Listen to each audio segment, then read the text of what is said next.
Good morning all of you.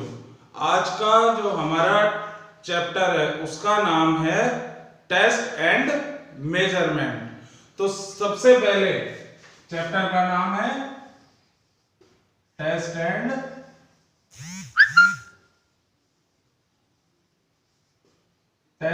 Measurement. तो सबसे पहले हम देखते हैं टेस्ट क्या होता है। ठीक है, टेस्ट अगर कोई वर्ड है टेस्ट तो उसकी कोई डेफिनेशन भी होगी, उसका कोई मतलब भी होगा। तो टेस्ट क्या होता है? It is an instrument conducted on an individual to assess his performance.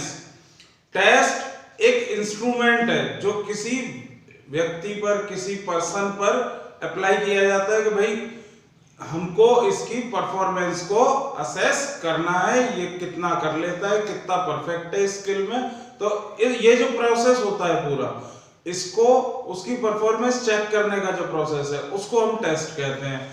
Test is used to collect information about the specific skill, strength, endurance, knowledge, behaviour, attitude using by administrator. किसी भी administrator मतलब जो test conduct कर रहा है वो क्या क्या इंफॉर्मेशन कलेक्ट करना चाहेगा, वो ये देखने के लिए कि पर्टिकुलर किसी गेम में बच्चा जा रहा है तो उसमें स्ट्रेंथ कितनी है, ठीक है, उसमें एंड्योरेंस कितनी है, ठीक है। ये मैं अभी बताता हूं आपको कि स्ट्रेंथ क्या होती है, एंड्योरेंस क्या होती है, नॉलेज, बिहेवियर। तो टेस्ट क्या हुआ? Test is an instrument conducted on an individual to assess his performance. Test is used to collect information about the specific skill, strength, endurance, knowledge, behaviour और एटीट्यूड यूज्ड बाय एडमिनिस्ट्रेटर। ठीक है, ये सारी चीजें। अब strength क्या है? Strength क्या होती है? स्ट्रेंथ तो होती है ताकत, कितनी ताकत है पर्टिकुलर उस गेम में, उस स्किल को, उस परफॉर्मेंस को लाने के लिए जो टूर्नामेंट का लेवल है, बच्चे में उतनी स्ट्रेंथ है या नहीं है, उतनी ताकत है या नहीं है, ये चेक करना होता है। एंड्योरेंस, एंड्योरेंस क्या है? एंड्योरेंस है कितना ज्यादा देर तक थकान होने के बाद वो बच्चा कितनी देर तक अपनी परफॉर्मेंस को एज इट इज रख सकता है, मतलब थकने के बाद कितना देर और खेल सकता है और परफॉर्म कर सकता है। नॉलेज, नॉलेज अबाउट स्किल्स, भाई पर्टिकुलर गेम की स्किल है, जो भी उनका जैसे बास्केटबॉल है, बास्केटबॉल में लेअप शॉट है, ठीक है, उसमें कहीं फाउल तो नहीं हो रहा, बास्केटबॉल के रूल्स होंगे तो उन रूल्स के बारे में नॉलेज है या नहीं, बच्चे का बिहेवियर कैसा है, अग्रेसिव तो नहीं है, ज्यादा अग्रेसिव होगा तो टूर्नामेंट से बाहर भी हो सकता है, फाउल भी हो सकते हैं। तो इस तरह से उसका बिहेवियर चेक किया जाता है by performing a test. Next जो हमारा वर्ड आता है वो है मेजरमेंट। मेजरमेंट क्या होता है? मेजरमेंट है it is the score one achieve after conducting test. Measurement और score can be subjective as well as objective. तो मेजरमेंट क्या होता है? मेजरमेंट है जो हमने टेस्ट लिया है, हमने यहां टेस्ट लिया था बच्चे का, ठीक है, अब इसके बाद हमने उसका कोई एक पेपर पर डेटा तैयार किया होगा, इसका बिहेवियर कैसा था, इसमें स्ट्रेंथ कितनी थी, इसमें एंड्योरेंस कितनी थी, इसको नॉलेज कितनी थी।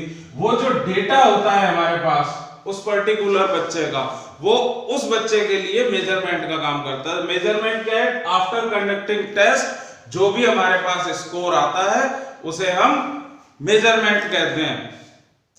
अब एक वर्ड आता है हमारे पास evaluation. Evaluation is analysis of scores obtained as a result of conducting test. जो जैसे आपने भाई हाफ ईयरली एग्जाम दिए, ठीक है, वो आपका टेस्ट हो गया। हाफ ईयरली एग्जाम के बाद आपके जो पीडीएफ बनाकर भेजी या कॉपी सबमिट करी आपने, वो आपका मेजरमेंट हो गया। और जो आपके मार्कशीट में मार्क्स आएंगे वो इवैल्यूएशन है। ठीक है, इस तरह से समझिए आप। टेस्ट, जो पेपर आपके पास आया उसको आपने सॉल्व किया, ये आपका टेस्ट हो गया, आपने अपना परफॉर्मेंस दे दिया। आपकी कॉपीज टीचर के पास आ गई तो मेजरमेंट आ गया कि टेस्ट में इसने बच्चे ने क्या किया है। इवैल्यूएशन, टीचर ने कॉपी चेक की और चेक करने के बाद जो रिजल्ट तैयार किया, वो जो स्कोर है, वो जो रिजल्ट आया है आपका, वो इवैल्यूएशन हो गई। ठीक है, तो इवैल्यूएशन क्या है? Evaluation is analysis of scores obtained as a result of conducting test। आगे बात समझ में? अब हमारे पास कुछ टेस्ट हैं, ठीक है, इसको हम छोटी छोटी स्टोरीज बनाएंगे और उस स्टोरीज के माध्यम से समझेंगे। देखो, एक पहला टेस्ट जो हमारा आता है हमारे सिलेबस में, वो है AAHPER। क्या है? एफर टेस्ट। एफर टेस्ट क्या है?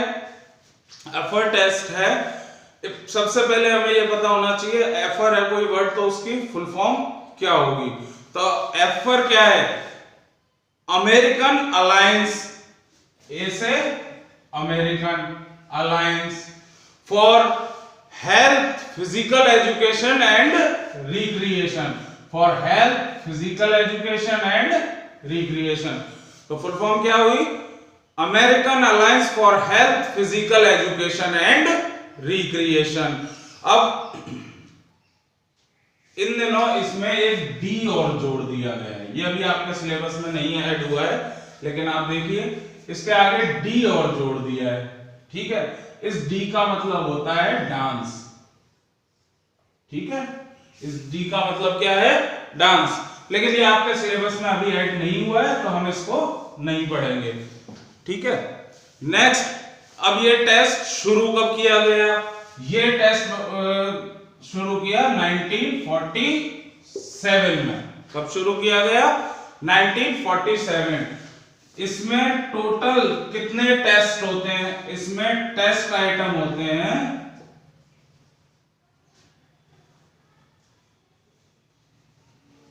6 टेस्ट होंगे। इसमें 6 अलग अलग तरह की एक्टिविटीज कराई जाएंगी और उनमें जो बच्चा परफॉर्म करेगा वो उसके हिसाब से उनका रिजल्ट तैयार करेंगे। नेक्स्ट आता है ये कितना ड्यूरेशन चाहिए? तो 2 दिन का टाइम लगता है, 2 डेज। 2 दिन में ये टेस्ट कंप्लीट होगा। और जो बच्चे टेस्ट देने वाले हैं they should be medically fit.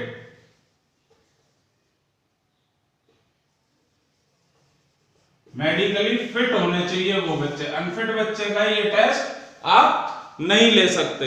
तो ये सारी बातें हमें ध्यान रखनी है। तो अब हम शुरू से एक बार आते हैं यहां तक। एफर की फुल फॉर्म क्या हो गई? American alliance for health, physical education and recreation. कब शुरू किया गया? 1947। कितने दिन का टाइम लगता है? 2 दिन का, 2 डेज। ठीक है, मेडिकली फिट होना चाहिए स्टूडेंट। टोटल टेस्ट आइटम कितने हैं? 6 हैं। ठीक है, अब हम टेस्ट शुरू करेंगे। देखिए, अब छोटी सी स्टोरी है, हम उसको सुनेंगे, उससे हमें ये टेस्ट याद करने की जरूरत नहीं पड़ेगी। अगर आपको स्टोरी याद रह गई तो ये टेस्ट आप कभी नहीं भूलेंगे। देखिए, सबसे पहले हम जाएं, हम किस कंट्री में रहते हैं? इंडिया। ठीक है, इंडिया पर रूल कौन करता था, राज कौन करता था पहले? किस कंट्री का राज था? तो ब्रिटिश।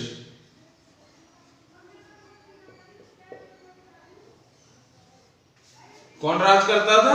ब्रिटिशर्स करते थे। ठीक है, अब ब्रिटिशर्स क्या करते थे हमारे ऊपर?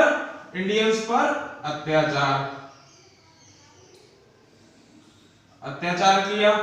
ठीक है भाई, मारा पीटा जो भी किया उन्होंने वो राज करते थे, उस टाइम पर वो राजा थे, तो उन्होंने अत्याचार किए। अब क्या क्या अत्याचार थे वही पूरा टेस्ट है, ठीक है। अब देखो, ब्रिटिशर्स से इंडिया कब आजाद हुआ? ब्रिटिश शासन से 1947। कब आजाद हुआ? 1947 में। अब 1947 में आजाद हुआ तो भाई कुछ अमेरिका हमेशा से ताकतवर कंट्री रही है। कौन सी? तो अमेरिकन्स ने ये सोचा कि भाई ये चेक कर लेते हैं कि इतने लंबे समय 200 साल तक हमारा देश गुलाम रहा, ठीक है, किनका? ब्रिटिशर्स का। तो 200 साल में इनने इंडियंस की क्या हालत करी है, तो इनका फिटनेस लेवल चेक किया जाए। तो एक फिटनेस प्रोग्राम बनाया एफआर नाम से। किसने बनाया? अमेरिका ने। किसने बनाया? अमेरिका ने। तो अमेरिका ने एक कंपनी बनाई कि भाई अमेरिकन अलायंस नाम से कंपनी बनाई। किसके लिए? For health, physical education and recreation के लिए, कि इंडियंस कितने हेल्दी हैं, कितना अच्छा खेल लेते हैं, क्या कर लेते हैं, किस तरह से मनोरंजन करते हैं। रिक्रिएशन का मतलब होता है मनोरंजन, ठीक है। दोबारा से खुद को तैयार करना, रिक्रिएट करना खुद को दोबारा से। एक बार कोई टेंस वर्क कर लिया, उसके बाद हम दोबारा उतना ही टेंस वर्क करने के लिए जो तैयार होते हैं, उसके क्या क्या माध्यम हो सकते हैं। तो रिक्रिएशन किसने किया? अमेरिका ने। अब देखो मैं वहीं आ रहा हूं, टेस्ट कब शुरू हुआ था? देश आजाद हुआ 1947। किसने टेस्ट बनाया? अमेरिका ने। टेस्ट का नाम क्या दिया? American alliance health, physical education and recreation. अब आ जाइए आप, ब्रिटिशर्स ने क्या क्या अत्याचार किए इंडियंस पे। तो हम कुछ शब्द देखेंगे। लटकाना, भाई फांसी देते थे, ठीक है। भाई हमारे कोई इंडियन ज्यादा उग्र हो गया, ज्यादा विरोध कर रहा है, हमारे भगत सिंह जी को फांसी दी गई, ठीक है। ऐसे ही बहुत लोग शहीद हुए। तो भाई जो ज्यादा दिक्कत करता था उसको क्या करते थे? ब्रिटिशर्स कहते थे इसको लटका दो, ठीक है। नेक्स्ट आता है हमारे पास फांसी का ऑर्डर हो गया। अब इसके बाद हमारे पास आता है कि भाई अगर कोई थोड़ा कम कर रहा है तो इसको क्या करें? इसके टांगे तोड़ दो, ठीक है। तो लेटाना, ठीक है, लेटाना, लेटा दिया। अब उसको जमीन पे डाल के और उसमें डंडे मारते थे ये लोग ब्रिटिशर्स, ठीक है। अब फिर भी नहीं तो उससे थोड़ा सा कम, तो भाई दौड़ाओ इसे, दौड़ाना, ठीक है, दौड़ा दिया। अब अगर फिर भी नहीं हुआ, वो बाउंड्री कूद, इधर उधर भगाओ, कुदाओ, तो कुदाना,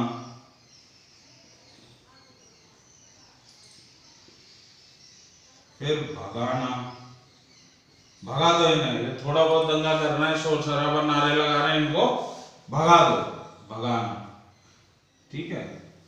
और एक नहीं, इसमें लिखेंगे हम तेज भगाना, और फिर धीरे भगाना,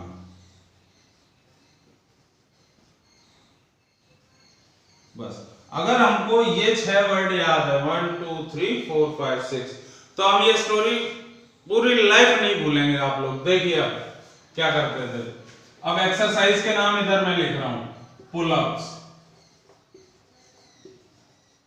पुलअप्स। नेक्स्ट लिख रहा हूं सिटअप्स, सिटअप्स। सिटअप्स के बाद आएगा हमारा shuttle run, shuttle run. Shuttle run के बाद आएगा हमारा standing broad jump, standing broad jump के बाद हमारा आएगा 50 यार्ड डैश, ठीक है। इसके बाद आएगा 600 यार्ड रन और वॉक, ठीक है। ये टेस्ट आइटम है, ये स्टोरी है। स्टोरी सुना आप, इंडियंस बहुत मजबूत होते हैं, बहुत स्ट्रांग लोग होते हैं इंडियंस। तो इंडियंस को बोला कि इसको लटका दो, एक इंडियन को बोला इसको फांसी दे दो, लटका दो। लेकिन बाई चांस क्या हुआ, इसको लटकाया, तो लटका दिया और वो रस्सी बाई चांस टूट गई, ठीक है। या यूं ले लो कि भाई इसको लटका दिया, सबने सोचा ये मर गया, ठीक है, जबकि ये मरा नहीं। ये बाई चांस इसकी सांस जैसे ही रस्सी से उतार के नीचे डाल दिया इसको मरने के बाद, तो ये मरा नहीं था, इसकी सांस वापस आ गई। तो जब नीचे किसी को डाल देते हैं तो वो लेटा हुआ होता है, ठीक है। अब लेटा हुआ है तो इसने थोड़ा सा आंख खोल के देखा कि भाई ये सब सैनिक सोच रहे हैं सारे ब्रिटिशर्स कि भाई ये तो मर गया, ठीक है, जबकि वो मरा नहीं था। तो वो कोई मरे हुए के पास क्यों खड़ा रहेगा, इधर उधर हो गया। तो इसने मौका देखा इंडियन ने कि भाई अब मौका है, भाग ले। तो ये भागा, ठीक है, ये भागा। अब जेल है तो जेल में ऐसा तो है नहीं सीधा भागेगा, ये इधर उधर भागेगा, ठीक है। अब सैनिकों ने देख लिया ये तो उठ के भाग गया भाई, तो क्या करें, तो इसके पीछे वो सैनिक भागे, ठीक है। अब ये इंडियन था, मैंने पहले ही बताया फर्स्ट पॉइंट पे, इंडियन क्या होता है, मजबूत लोग होते हैं। इसने देखी कि इसमें तो ये पकड़ लेंगे थका थका के मेरे को, तो कहीं से गायब होना पड़ेगा। इसको एक दीवार मिली, दीवार मिलते ही ये दीवार कूद गया, ठीक है। एक दीवार आई, उसको ये कूद गया। कूदते ही ये कहां गिरा, कूदते ही ये गिरा जेल के गेट पे। जेल के गेट पे गार्ड खड़ा होगा। अब गार्ड ने देख लिया कोई कैदी कूद के भाग रहा है, तो अब जैसे ही इसने देखा गार्ड ने किसको, इंडियन को, ठीक है, ये तेजी से उसको पकड़ने के लिए भागता है। लेकिन इंडियन है, हाथ थोड़ी आना है, भागने में तो हम वैसे ही पहले नंबर पे हैं, ठीक है। तो इंडियन तेज, उससे भी तेज भागा, इंडियन उससे भी तेज भागा। अब जब ये बहुत तेज भागा तो सिपाही रह गया इनका गार्ड पीछे, बहुत पीछे छोड़ दिया इंडियन ने इसको, ठीक है। तो अब इंडियन ने पीछे घूम के देखा कोई था नहीं, तो या तो ये धीरे धीरे भागेगा या फिर ये वॉक करने लग जाएगा, ठीक है। कि अब ये गया, पीछा छूटा मेरा, ठीक है। अब देखो इसको हम इसमें पुट करते हैं, पुलअप्स। एक बार होता है इस तरह का, इस पर हम लटकते हैं, ठीक है, इस पर हम लटकते हैं। अब इस पर जब हम लटकते हैं तो लटकने के बाद हम ऊपर चिन को ले जाते हैं, चिन को टच करते हैं बार के, और फिर वापस नीचे आते हैं, ठीक है। इस तरह से पुलअप्स